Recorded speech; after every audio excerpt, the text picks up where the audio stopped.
성전에 대해서 우리가 한번 생각해 볼 텐데요. 우리가 흔히 성전이라고 우리가 일반적으로 얘기하면 예배당을 의미합니다. 우리 그리스도인들에게도 예배당은 매우 특별한 공간이죠. 우리 한국 기독교 역사를 보아도 예배당을 지키기 위해서 공산당이나 일제나 또 여러 가지 일들로부터 교회를 지키기 위해서 순교하신 분들도 있을 만큼 예배당은 우리에게 매우 특별한 그런 공간입니다. 그런데 유대인들에게는 그 특별함이 더하다라고 할 수 있습니다. 유대인들의 머릿속에는 성전은 하나님이 거하는 장소, 그래서 하나님의 집이라고 그들은 생각했습니다.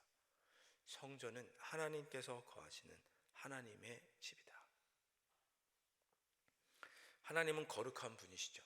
감히 인간과는 이 땅에 하나님께서 친히 지으신 이 피조세계와는 비교할 수 없는 거룩하고 존귀한 분이 하나님이십니다. 우리 흔히 하는 표현 중에 손에 물 한 방울 묻히지 않는다 이런 표현을 쓸 때도 있지 않습니까? 그만큼 나는 고귀하고 존귀하다 그런 의미겠죠.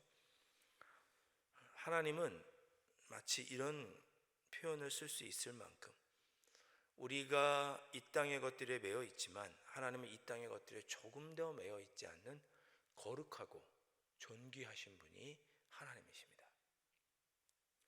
성경은 이처럼 하나님과 인간이 그렇게 질적으로 차이가 있다는 것을 어떻게 표현했느냐? 우리는 땅에 있고 하나님은 하늘에 계신다. 이런 표현으로 하나님과 우리는 전혀 다른 존재임을 표현합니다. 그런데 그 거룩한 하나님께서 이 땅에 머무시겠다고 약속을 하셨는데 그 장소가 어디냐? 바로 성전입니다. 그래서 성전은 특별하게 거룩하게 구별하는 것이 아니라 저절로 구별되었습니다. 왜? 거룩하신, 정말 우리와는 전혀 다르신 그러나 하나님이 머무시는 곳이기 때문에 그곳은 거룩한 곳이 됩니다. 그곳을 지은 재료가 거룩하거나 그곳에 색이 장엄하거나 특별한 장식물이 있어서 거룩한 것이 아니라 거룩하신 분이 계시니 그곳이 거룩한 장소가 된 것입니다. 마치 대통령이 어디에 있든지 대통령이 머무는 장소가 가장 중요한 장소가 되는 것처럼 거룩한 하나님이 계시는 그 장소가 바로 거룩한 곳이 된 것이죠. 그래서 성전은 거룩합니다. 교회는 어떨까요? 교회도 거룩합니다. 왜? 교회도 마찬가지입니다. 조명이 장엄하고 엄숙하고 뒤에 십자가가 있고 멋진 그림이 걸려 있고 또 교회 다니는 사람들의 행동이 매우 윤리적이어서 거룩한 것이 아니고 교회에는 하나님께서 임재하시는 그런 장소이기 때문에 교회는 거룩한 것입니다. 여러분 일반 신전이나 법당에 가도 보시겠지만 일반 신전을 가면 다 그 신을 숭배하는 이런 조각상이 있죠. 신상이 서 있습니다. 그러나 교회는 없습니다. 성전에도 없습니다. 유대인들의 성전에도 없어요. 그냥 거룩한 분위기만 있죠. 하나님이 계시기 때문에 다른 우상을 세울 수가 없는 거죠. 하나님은 살아계시고 계시니까. 안 계신데 계신 척하는 게 아니고 하나님은 거기에 계시니까 다른 어떤 것을 세울 필요가 없는 거예요. 하나님이 지금 여기에 계시니까 그 다른 어떤 것을 보고 섬길 필요가 없는 것이죠. 그래서 성전은 유대인들에게는 엄청난 자부심이었습니다. 하나님께서 우리에게만 주신 공간, 우리와 함께 계신다라고 약속해 주신 공간이 성전입니다. 예수님께서 십자가에 달려 돌아가실 때 여러 가지 죄목이 있었습니다. 신성 모독죄도 있었고 또 무슨 죄가 있었느냐? 성전 모독죄가 예수님께서 십자가에 달려 돌아가 죽으실 때 있었습니다. 평소에 저 예수라는 사람이 성전을 허물면 3일 만에 짓겠다 이런 얘기를 했다는 거죠. 마태복음 24장 25장을 넘어가다 보면 예수님께서 종말에 대해서 이야기하시는데 성전의 돌 위에 돌 하나도 남지 않고 멸망할 것이다. 다 파괴될 것이다. 평소에 예수님께서 그렇게 말씀하셨다는 거예요. 성전을 모독했으니 저 사람은 십자가에 못 박아야 된다. 그래서 예수님께서 십자가에 달려 돌아가 죽으셨습니다. 예수님께서 성전을 허물라 3일 만에 짓겠다라고 하신 것은 예수님 자신이 성전이시고 죽었다가 사흘 만에 부활할 것을 나타내신 표현이었습니다. 근데 유대인들은 어떻게 생각했느냐? 아니 헤롯이 46년 동안 지은 이 성전을 자기가 뭔데 허물었다가 다시 짓는다고 하느냐? 성전이 다시 파괴될 것이라고 이런 나쁜 놈 하고 예수님을 십자가에 못 박은 것입니다. 역설적으로 얘기하면 성전을 모독한 죄로 예수님께서 죽으셨으니 유대인들에게 그만큼 성전은 의미 있고 특별한 공간이었습니다. 그런데 오늘 뭐라고 말씀하냐면 사도 바울이 고린도 교회를 향하여 저 예루살렘에 있는 그 하나님이 계시다고 너희들가 믿었던 그곳만이 성전이 아니라 너희 자신이 이 고린도 교회가 하나님의 성전이라고 말하고 있는 것입니다.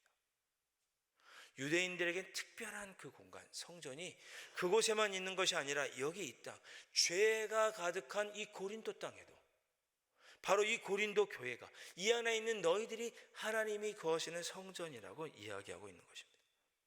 당시 기록에 따르면 고린도 그 지역에 2만 5천 명 정도의 유대인들이 있었다라고 말합니다. 로마의 글라우디오 황제가 로마에서 유대인들을 다 쫓아내서 그 사람들이 고린도 지역으로 피난 간 거죠. 약 2만 5천 명의 유대인들이 있었다고 하고 그 중에 몇몇 사람들이 고린도 교회 전도가 되어서 고린도 교회 성도로 있었습니다. 바울은 그 고린도 교회 성도들에게 뭐라고 말하냐? 16절에 너희는 너희가 하나님의 성전인 것과 하나님의 성령이 너희 안에 계시는 것을 알지 못하느냐? 여러분 고린도 교회 성도 중에 있던 유대인들이 내가 하나님의 성전이라고? 이 얘기를 듣고 기분이 어땠을까요? 충격이었겠죠. 내가 성전이라는 말의 의미는 무엇입니까? 하나님이 나와 함께 계시다, 그런 뜻입니다. 그래서 16절에도 성령이, 하나님의 성령이 너희 안에 계시는 것을 알지 못하느냐라고 말한 것이에요. 그러니까 여러분은 우리에게도 그대로 적용을 하면 우리는 거룩해요. 왜? 우리가 윤리적으로 뛰어나서 거룩한 것이 아니라 하나님이, 성령이 우리 안에 함께 계시니까 우리는 구별된 존재, 하나님이 함께한 거룩한 존재인 것입니다.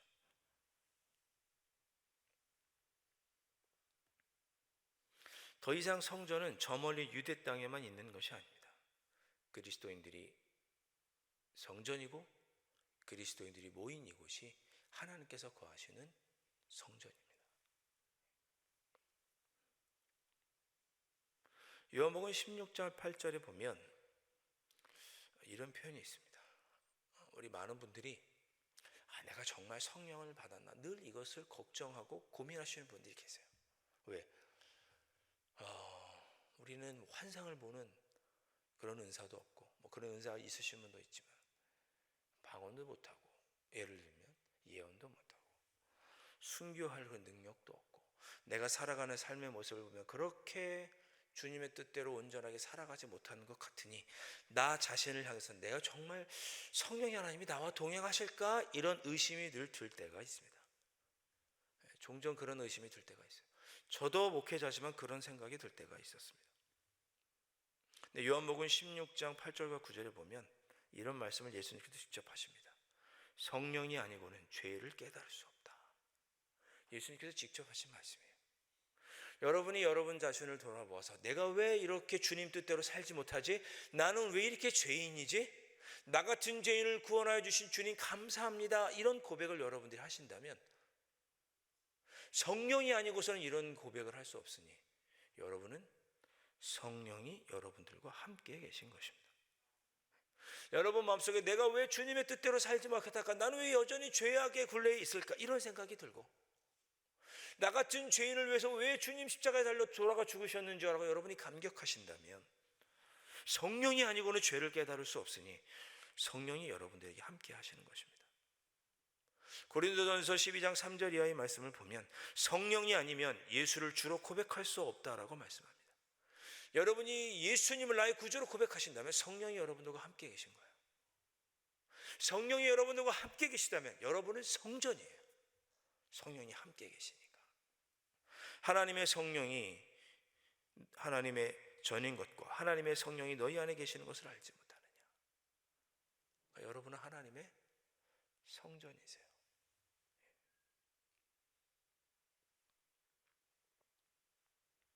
자, 그러면 이제 우리가 하나님이 임재하시는 성전임을 우리가 확인했다면, 그렇다면 우리가 어떤 모습으로 살아야 하는가?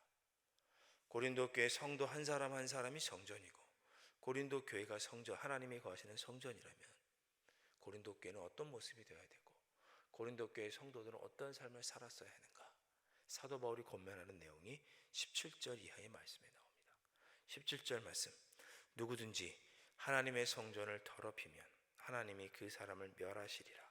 하나님의 성전은 거룩하니 너희도 그러하니라. 아멘. 고린도 교회를 향하여 뭐라고 하느냐? 하나님이 여기 계시는, 여기는 거룩한 하나님의 성전이니 너희는 거룩하라. 하나님의 성전을 더럽히지 말고 거룩하라. 하나님의 성전을 더럽히면 하나님께서 멸하실 것이다 라고 강하게 경고합니다. 고린도 교회를 향하여 성전을 더럽히지 말아라. 하나님께서 멸하신다. 거룩하라 라고 권면합니다. 그러면서 이어지는 쭉 말씀은 뭐냐? 어떻게 하면 교회를, 특별히 고린도 교회가 갖고 있던 여러 가지 문제들로부터 고린도 교회가 거룩해질 수 있는지에 대한 이야기를 18절부터 쭉 합니다. 18절 말씀 보시면 아무도 자신을 속이지 말라. 너희 중에 누구든지 이 세상에서 지혜 있는 줄로 생각하거든 어리석은 자가 되라. 그리하여 지혜로운 자가 되리라. 이게 무슨 말씀일까? 고린도 교회에 어떤 문제가 있었느냐? 첫날에도 말씀드렸지만 고린도 교회는 유대인들도 있었고 헬라인들도 있었습니다. 다 100% 유대인만이 아니고 헬라인도 있었고 헬라인 출신 유대인도 있었고 이스라엘에서 온 유대인들도 있었고 여러 인종과 민족이 섞여 있었습니다. 그들이 신앙생활하면서 먹고 마시는 문제로 서로 생각이 다른 거예요. 저 우상을 섬기는 신전에서 나온 짐승의 고기를 우리가 먹어도 되느냐 안 되느냐로 다투기도 하고, 우리 여기 고린도서에 있는 사람들은 다 술과 향락을 즐기는데 그것이 일반적인 문화인데 우리도 어느 정도는 즐겨도 되는 것이 아니냐, 이렇게 말하는 사람이 있는가 하면, 유대인 출신의 누구는 아니다, 철저하게 유대의 율법을 따라야 된다, 이렇게 생각하는 사람도 있고, 어떤 사람은 뭐라고 얘기했느냐, 오늘 읽었던 말씀 보면 게바와 베드로죠, 아볼로, 바울 이야기가 나오죠. 우리가 바울의 뜻을 따라야 되는 게 아니냐라고 말하는 사람이 있고, 어떤 사람은 게바, 베드로의 뜻을 따라야 된다라고 말하는 사람이 있고, 어떤 사람은 우리에서 목회했던 아볼로의 뜻을 따라야 되는 것이 아니냐라고 말하는 사람이 있고, 교회가 여러 가지 이슈와 여러 가지 문제들과 이런 것들로 누구를 따라야 되느냐라는 생각으로 아주 분파가 심하게 교회가 쪼개져 있었어요. 5, 60명밖에 되지 않는 교회 성도들이 이런저런 문제가 있을 때마다 교회가 분열되고 쪼개져 있었어요. 그런데 너희들이 옳다라고 말하는 그 생각, 그것이 너희들이 지혜 있다라고 스스로 생각하지 말아라. 너희는 어리석은 자가 되라. 너희들이 옳다고 생각해서 뿔뿔이 쪼개지지 말아라, 그런 뜻입니다. 내 생각만 옳다고 생각하지 말고, 나만 옳다고 생각하지 말고 서로를 이해하고 존중하고 배려하는 삶을 살아라. 타인의 생각도 존중해주는 모습이 있어야 된다, 이런 이야기를 하고 계신 거예요. 19절과 20절 말씀 보시면, 이 세상 지혜는 하나님께 어리석은 것이니 기록된 바 하나님은 지혜 있는 자들로 하여금 자기 꾀에 빠지게 하시느니라 하였고, 또 주께서 지혜 있는 자들의 생각을 헛것으로 하신다 하셨느니라. 너희들의 생각이 아무리 옳고 이게 내 방법이 옳다라고 말해도 하나님 보시기에는 다 어리석다, 주님 보시기에는 다 어리석은 것이니 너희는 오직 어제의 표현으로 하면 십자가에 달리신 예수만을 따라라, 그렇게 이야기하는 거죠. 고린도 교회야, 지금 너희들이 가고 지금 많은 문제들을 너희들이 깨끗하게 할 수 있는 방법은 뭐냐? 각자의 생각들로 분열하지 말고 서로를, 너희들의 생각이 하나님 보시기에는 어리석다고 생각하고 서로의 생각을 존중하고 분열하지 말고 한마음 한뜻이 되라고 사도 바울이 권면하고 있습니다.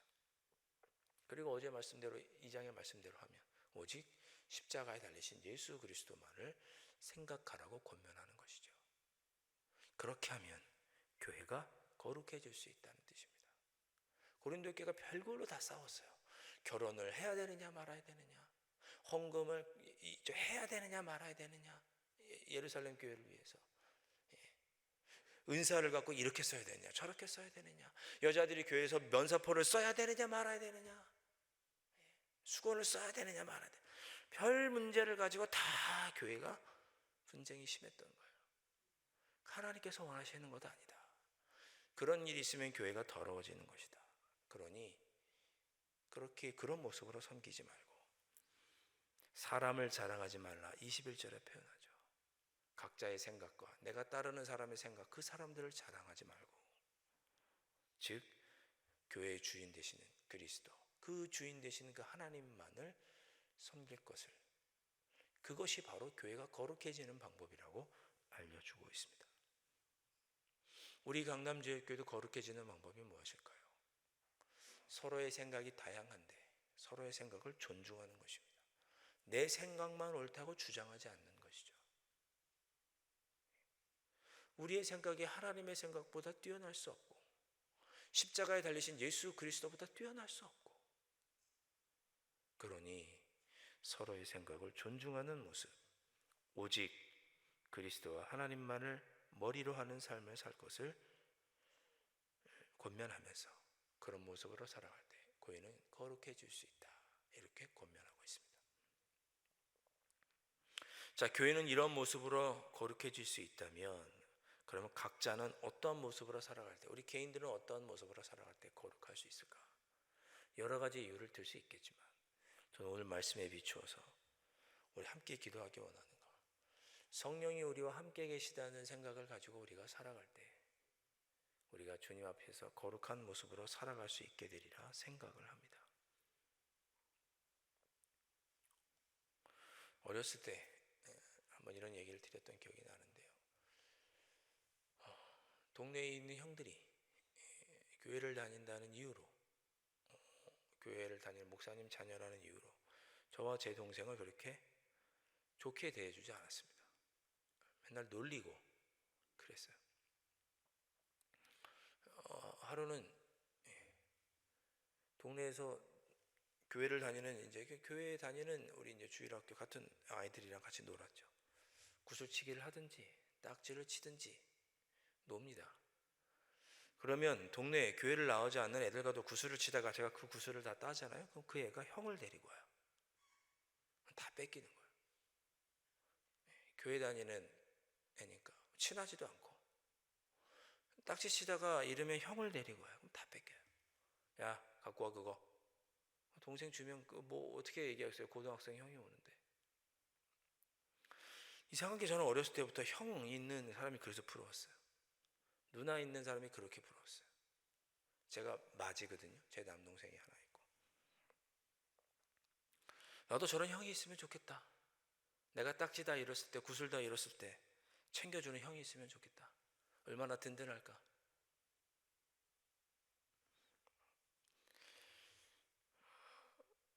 꼭 오늘 이렇게 이렇게 정확하게 비유할 수는 없겠지만 성령이 우리와 함께 계시다면 그때의 느낌이 이런 느낌이 아닐까. 제가 비유적으로 한번 말씀드려 보았습니다. 성령이 함께 계시면 든든하시겠죠, 여러분. 마치 어려운 일 있으면 형 데리고 오는 것처럼 성령 하나님이 나와 함께 계시면 담대하셔야죠. 담대하셔야죠. 안 담대하신가 보다. 하나님이 나와 함께 계신다고 그럼 담대하셔야죠. 할 말 하시고 옳다고 생각하는 일을 하시고 성령이 함께 하시니까 믿지 않는 사람 너무 눈치 보지 마시고 예수 믿는 대로 하십시오. 옳은 대로 행하십시오. 해야 할 말 하십시오. 왜? 성령이 하나님이 함께 하시니까. 어렸을 때 저희 아버님께서 그런 이야기를 해주셨습니다. 저희 아버님 얘기해서 죄송한데 저희 아버님께서 목회를 하시는 중에 한번 얘기를 드렸나요? 시찰장으로 섬기실 때 부활절 연합 예배 때 예전에는 부활절도 새벽에 연합 예배를 드렸어요. 혹시 기억하시나요? 제가 있던 동두천 지역에서는 부활절 새벽에 여러 동두천 지역의 교회들이 모여서 새벽 기도를 드렸습니다. 예수님 새벽에 부활하셨으니까. 근데 그 단상에 그 새벽 기도 예배 새벽 예배를 드린 단상에 국회의원도 올라가서 앉아 있고 그랬어요. 근데 저희 아버님은 그걸 못하게 하신 거죠. 왜 목사님들만 올라가는 자리에 국회의원이 올라가냐? 끝끝내 못 올라가게 하셨어요. 그것 때문에 불이익을 당하신 거죠. 전화는 도청당하고 다시는 시찰장이 되지 못하셨죠. 근데 저희 아버님께서 그런 얘기를 저한테 늘 하세요. 주님 뜻 앞에서 정직하면 두려울 게 없다. 정직해야지만 용기가 있을 수 있다. 성령의 하나님이 우리와 함께 계시다면, 그걸 우리가 확신한다면, 성령의 하나님이 나와 함께 계시는 내가 성전인 것을 우리가 안다면 조금 더 용기를 낼 수 있지 않을까. 그리스도인으로 살아가는 일에 우리가 좀 더 용기를 낼 수 있지 않을까. 타인에게 좀 더 관용할 수 있고 타인의 이야기를 좀 더 들어줄 수 있고 배려할 수 있고 주님의 뜻이 그렇다면 이것은 아닙니다라고 우리가 말하고 행동할 수 있지 않을까. 그것이 거룩하게 우리가 살아가는 것입니다. 오늘 이 새벽에 내가 주님의 성전이라면 주님 제가 성령의 하나님이 나와 함께 계시니 오늘 하루도 제가 담대하게 말하고 주님 뜻대로 살아갈 수 있도록 성령 하나님 뒤에서 밀어주시고 도와주십시오. 이렇게 기도하실 수 있기를 바라고 우리 강남제일교회가 여러 가지 서로 어떤 의견들의 다툼이 있을 때 상대방의 이야기를 배려하고 귀담아 들어주고 내 생각만 옳다고 주장하지 않는 서로를 품어주고 배려하는 그런 교회가 될 수 있도록 그런 교회가 될 수 있도록 오늘 이 새벽에 기도하시는 여러분들 되실 수 있기를 주님의 이름으로 축원드립니다.